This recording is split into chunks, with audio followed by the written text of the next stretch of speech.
ခြေထောက်မှာတန်ကြိုးတွေခြေခံထားရတဲ့တကိုးကြီးတီဟိုရှင်ဖေယပရိသတ်များအားလုံးပဲမင်္ဂလာပါရှင် Top Magazine ကနေပြီးတော့ပြန်လည်ကြိုဆိုလိုက်ပါတယ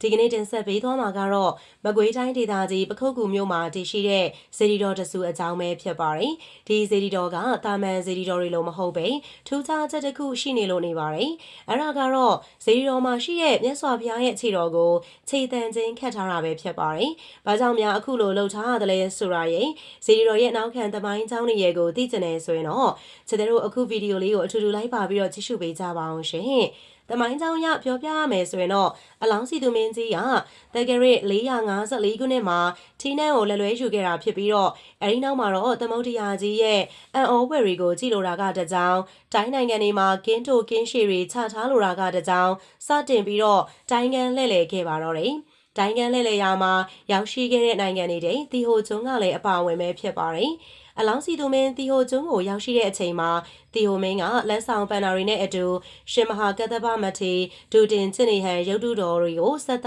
ခဲ့တာဖြစ်ပါတယ်။အလောင်းစီသူမင်းကြီးဇဘူတပီကျွန်းနဲ့မန်လာကျွန်းတွေကိုရောက်တဲ့အချိန်မှာလေဘော်ရီသားနဲ့ဒခိနတာခါရုပ်ထုတော်လှုပ်ပြီးတော့စန္ဒကူတရကန်နန်းတာတို့နဲ့မွန်မှန်ပြီးတော့အလောင်းစီသူမင်းကိုဆက်သားခဲ့ပါသေးတယ်။တီဟိုဇီရီကိုမြန်မာတက္ကရာ489ခုနှစ်မှာစတင်တည်ထားကိုးကွယ်ခဲ့တာဖြစ်ပြီးတော့တက္ကရာ489ခုနှစ်အရောက်မှာတော့တီဟိုရှင်စင်တူတော်မြတ်ကိုတီဟိုဘရင်ကအလောင်းစီသူမင်းကြီးထံမာလာရုကျွန်းကိုရောက်စဉ်ဆက်သားခဲ့တာပဲဖြစ်ပါတယ်။အဲ့ဒီစင်တူတော်ကိုထူလို့စဉ်တက်သားပေါင်း10မျိုးပါဝင်ပြီးတော့မွေတော်ဓာတ်တော်တွေကိုထည့်သွင်းဌာပနာကကိုးကွယ်ထားကြပါတယ်။စင်တူတော်မှာပါဝင်တဲ့တစ်10မျိုးကတော့မဟာဗောဓိတစ်တော်စန္ဒကူနှစ်တစ်တော်ပြီးတော့တရခန်နှစ်တစ်တော်တပည့်နှစ်တစ်တော်ထင်းရှုနှစ်တစ်တော်ကတဲ့နှစ်သက်တော်ကုတ်ကိုနှစ်သက်တော်တခွန်းနှစ်သက်တော်ထိန်နှစ်သက်တော်နန့်တာမျိုးနှစ်သက်တော်တို့ပဲဖြစ်ပါတယ်။အဲဒီရုပ်ထုပြုလုပ်ခဲ့တဲ့တစ်10မျိုးတွေ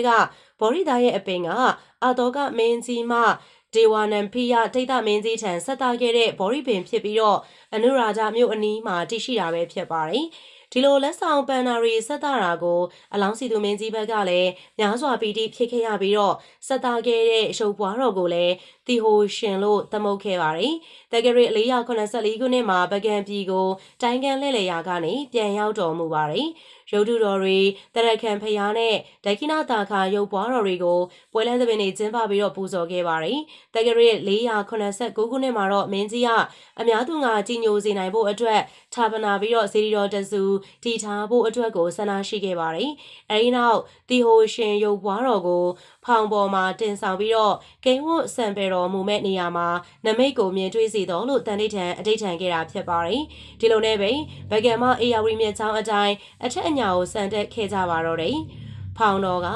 ကူကန်အရက်ကိုရောက်တဲ့အခါမှာတော့သူ့အလိုလိုရက်တန့်သွားပါတော့တယ်။အဲ့ဒီအခါမင်းကြီးကငင်းညီညွတ်ရာအရက်ကိုရှာဖွေပါတယ်။အဲ့ဒီအချိန်မြေရီကြီးကြီးမှာကြာဝင့်ကြီးတွေပွင့်ခြင်းတဲတောင်တွေရုတ်တရက်ပေါ်လာခြင်းဥပြိုင်းငှက်အုပ်တွေပြန်ကျလာခြင်းစတဲ့ထူးခြားဖွယ်ရာအံ့ဩဖွယ်ရာဖြစ်စဉ်တွေဖြစ်ပေါ်ခဲ့ပါတယ်။အလောင်းစီသူမင်းကြီးကလည်းရဟန္တာရီရဲ့အကူအညီကြောင့်မြေကောင်းမြေမြတ်တွေကိုတွေးရှိခဲ့ပြီးတဲ့နောက်တက္ကရာ489ခုနှစ်တစောင်းမုံလာမှာမုတ်တော်စီတီတော်ကိုစတင်တည်ထားခဲ့တာဖြစ်ပါတယ်။တကူလာမှာပြီးစီးခဲ့ပြီးတော့ရတနာတွေရုပ်တုတော်အဆူဆူတွေစာရာတွေကိုဌာပနာခဲ့ပါတယ်။အလျား22တောင်အမြင့်36တောင်ရှိတဲ့လိုင်ကိုအတွင်းတီဟိုရှင်ရုပ်ပွားတော်ကိုဌာပနာခဲ့ပါတယ်။အဲဒီဖျားတရှိရာကျွန်းမြေကိုတတိုင်းကာရန်လိုက်ပြီးတော့မြမကိုင်းကျွန်းလို့သမုတ်ခဲ့ကြတာဖြစ်ပါတယ်။အဲဒီကျွန်းနေရာဟာအခုအခါမှာတော့ကုန်းပြင်းတဲ့တစ်ဆက်သေးတရှိနေပါတယ်။မင်းကြီးကဝတ္ထုကံမြေတွေကိုလည်းလှူဒန်းခဲ့တာဖြစ်ပါတယ်။ဒါအပြင်နှစ်စဉ်တင်ပိုးဝင်းနဲ့စီမီဝတ်တွေကိုလည်းပြုလုပ်ခဲ့ပါတယ်။အဲ့ဒီအချိန်ကနေစပြီးတော့တီဟိုရှင်မြတ်စွာဘုရားလို့စတင်ထင်ရှားလာခဲ့ပါတယ်။တီဟိုရှင်စင်တုတော်ရဲ့ညံတော်အမြင့်ပမာဏကတော့တန်တောင်တထောင်နဲ့2မိုက်ဖြစ်ပါတယ်။တီဟိုရှင်မြတ်စွာဘုရားလှိုင်ကူကဏဂုရိစေတီတော်မြတ်ကြီးကိုအလောင်းစီသူမင်းကြီးကတက္ကရာ489ခုနှစ်တစောင်းမုံလာမှာစတင်တည်ဆောက်ခဲ့ပြီးတော့အဲ့ဒီနေ့ရက်တကူလနှောင်းပိုင်းမှာလက်ဆက်သက်ပြီးစီးသွားခဲ့ပါတယ်။အဲ့ဒီအချိန်ကစေတီပမာဏဟာဆိုရင်လိုက်ကူတော့အလျားတန်တောင်21တောင်အမြင့်ကတော့တန်တောင်36တောင်ခန့်ရှိတာဖြစ်ပါတယ်။မြန်မာတက္ကရာ1188ခုနှစ်ဝါဆိုလာဆန်း10ရက်နေ့မှာကဏဂုရိစေတီတော်ကြီးကိုမြင်သာရွာအုပ်ကြီးကပြန်လည်မွမ်းမံပြုပြင်ခဲ့တာဖြစ်ပါတယ်။ စေတီတော်ရဲ့ထီးတော်ကိုလည်းအသက်တင်လှူဒန်းခဲ့ပါတယ်။လက်ဝဲလက်ရာစင်တူတော်နှစ်စုကိုလည်းထုလုပ်ပူဇော်ခဲ့ပါတယ်။အလူရှင်သားသမီးတစုကလည်း1284ဝါဆိုလာစုပ်10ရက်နေ့မှာစတင်အုံမြင့်ချတိဆောက်စေခဲ့ပြီးတော့1288ခုနှစ်မှာတော့အားလုံးပြီးစီးလက်စားတက်နိုင်ခဲ့ပါတယ်။ကနကုရီစေတီတော်ကြီးရဲ့ပမာဏမှာအောက်မြေဖနက်ချွန်းမှ55တောင်စီထီးတော်အထိအမြင့်84တောင်ပဲဖြစ်ပါတယ်1326ခုနှစ်နှောင်းတကူလဆန်း2ရက်နေ့မှာတော့ဇေဒီတဆောင်ကြီးမိခခဲ့ရတာကြောင့်1328ခုနှစ်သတင်းကျွတ်လဆန်း14ရက်နေ့မှာငွေကျပ်15သိန်းအကုန်ကြခံကတစောင်းတော်အသစ်ကြီးကိုစတင်တိစောက်ခဲ့ပါတယ်1338ခုနှစ်ဝါဆိုလာဇန်တရက်အင်္ဂါနေ့ည6:35မိနစ်အချိန်မှာတော့ငလင်ဘေးဒဏ်ကြောင့်စိန်ဖူးတော်ကြီးမြေခပျက်စီးခဲ့ရပါတယ်။ဒါပေမဲ့လည်းဖျားဘူးဧည့်သည်တွေနဲ့ဒေသခံပြည်သူလူထုရဲ့ဝိုင်းဝန်းကူညီလူဒန်းမှုကြောင့်1341ခုနှစ်တပိုရဲလာပြည့်ကျော်3ရက်နေ့မှာမျက်နှာတော်နဲ့စိန်ဖူးတော်ကြီးကိုအသစ်တပံပြန်လည်လူဒန်းနိုင်ခဲ့ပါတယ်။ဇေရောမြတ်ကြီးကိုလည်း1350ခုနှစ်နေုံလာဇန်တရက်နေ့မှာတော့ကိုလမပတ်လေကြီးပြားတွေကိုစတင်ကက်လူခဲ့ကြပါတယ်1350ခုနှစ်တစားမုံလာစုပ်9ရက်နေ့မှာကျွေပြားကက်လူပူဇော်ခြင်းပြီးစီးခဲ့ပါတယ်ဇေဒီတော်ရွှေချခြင်းလုပ်ငန်းကိုလည်း1350ခုနှစ်ပြာသူလာဇန်2ရက်နေ့မှာစတင်ခဲ့ပြီးတော့1350ခုနှစ်တဘိုရဲလာစုပ်10ရက်နေ့မှာ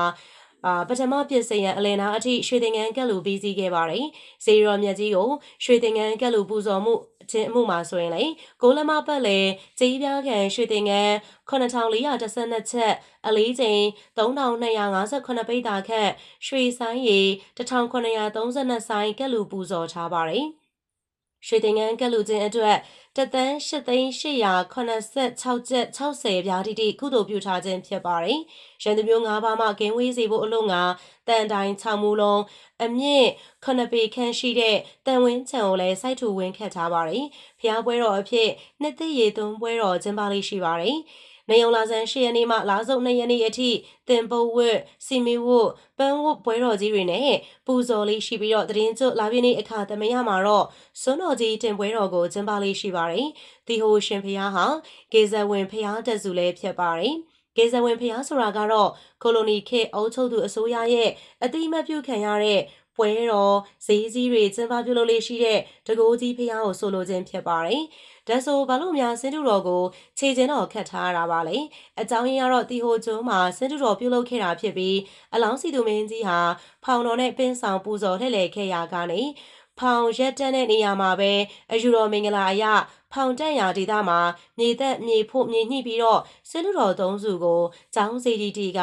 ပူဇော်ကိုးကွယ်ခဲ့ပါတယ်။အဲ့ဒီအချိန်ကအဲ့ဒီအရက်ဒေသတို့ဟာလူနေခေါင်ပါပြီးတော့လူနေစီကားမှုအခုလောက်ထိမရှိသေးပါဘူး။တခိုးဓမြရန်ကြောက်ရပါတယ်။စင်တူတော်ဟာတစ်သားစင်တူတော်လို့ဆိုပေမဲ့လည်းရွှေသားအတိပြီးတဲ့ကဲ့သို့ရွှေချပူဇော်ထားတာပါ။စင်တူတော်ရဲ့ကိုလုံးတော်အတွင်းနေရာအနှံ့မှာလည်းကြောက်တံပရမမျိုးစုံထည့်သွင်းဆင်မြန်းပူဇော်ထားပါတယ်။တံမိုးတော်အားဖြင့်လည်းအလွန်များလာပါတယ်။ဒါကြောင့်တခိုးဓမြရန်အနေနဲ့အချိန်ပြည့်တာဝန်ယူမဆောင်ချက်နိုင်တဲ့အတွက်ကြောင့်ကျောင်းတိုက်အတွင်းမှာပဲတန်လုံးတန်တိုင်နေနဲ့အဆောင်တကားတော့ခတ်ပြီးတော့ပူဇော်ထားခဲ့ရပါတယ်။ခြေတော်ကိုလည်းတန်ကြိုးကက်လူထားရပါတယ်။ဗုဒ္ဓဘာသာဝင်တွေအများပြည်သူတချို့ရဲ့အမြင်မှာတော့မိမိတို့ကိုးကွယ်ရာအထူးမရှိဖျားရှင်ကိုခြေချင်းခတ်ထားတယ်လို့ယူဆကြပေမဲ့အမှန်တကယ်ကတော့အဲ့ဒီလိုမဟုတ်ခဲ့ပါဘူး။ရွာငယ်လေးမှာတီထားကိုးကွယ်တော်မူခဲ့တဲ့ရုပ်ပွားစင်လူတော်ကများပြားလာတဲ့စိန်ရွှေကြောက်တံပရများတွေကြောင့်တန်ဖိုးအလွန်ကြီးတာမို့ခိုးသူတို့ရန်နေကာကွယ်ဖို့ရာအတွက်တန်ကြိုးကက်လူထားကြတာပဲဖြစ်ပါတယ်။အခုအခါမှာတော့ဖျားစီတီတော်တီရှိရာမြို့လေးရလဲလူနေစီကားလာတဲ့မြို့ကြီးတစ်မြို့ဖြစ်လာပြီးဖြစ်တာကြောင့်စောင်းရှောက်ပြုပြင်ထိမ့်သိမ်းမှုတွေလည်းလှုပ်လာနိုင်တာကြောင့်တန်ကြိုးကက်လူထားခြင်းမရှိတော့ပါဘူး။ဗီဒီယိုလေးကိုအဆုံးထိလိုက်ပါပြီးတော့ကြည့်ရှုပေးတဲ့အတွက်လည်းပရိသတ်တယောက်ချင်းစီတိုင်းကိုအထူးပဲကျေးဇူးတင်ရှိပါတယ်ရှင်။